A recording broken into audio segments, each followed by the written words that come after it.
Pwede ba ang non-professional driver's license dito kay Angkas? Yan ang pag-uusapan natin sa bidyong ito.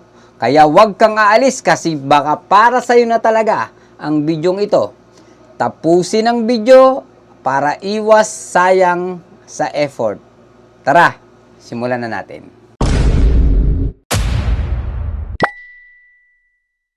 Alam nyo ba na maraming nagkakamali ng maraming rider tungkol sa bagay na ito?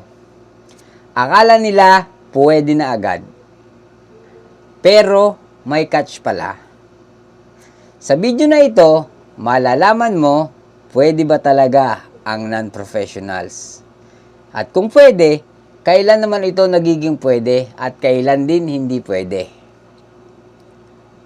At paano ka makakapag-umpisa kahit beginner ka pa lang?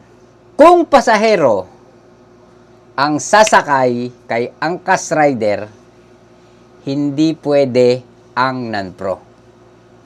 Required ang professional driver's license dahil public transport po ito. At may sakay kang pasahero. Required ito sa batas ng Pilipinas. Okay? Kung pasahero or tao ang isasakay mo, hindi po pwede ang non-professional driver's license. Maliwanag yan. Pero, paano ka makakapag-angkas kung ikaw ay non-professional driver's license? Makakapag-angkas ride ka po, pero wala po kayong angkas. Madami pong nagkakamali kasi pwede ka daw mag-angkas. Opo, yung app na angkas, pero hindi ka pwedeng mag-angkas.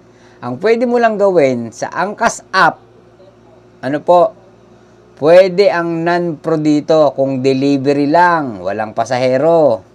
Kailangan may motorcycle na restriction na A or 1. Mas okay kung may experience ka na sa pagmumotor. Lagi niyong tandaan, ang non-pro license ay para sa personal use, hindi panghanap buhay. Kaya kung gagamitin mo sa pasahero, kailangan mo talagang maging professional driver's license. Okay? Pero kung tatanungin mo kung pwede, pinapayagan po ni Angkas ang non-pro, basta hanggang delivery lang po kayo. Pero kung gusto mo ng mas malaki na income, mas mabuti na mag-professional driver's license ka muna bago ka mag-angkas.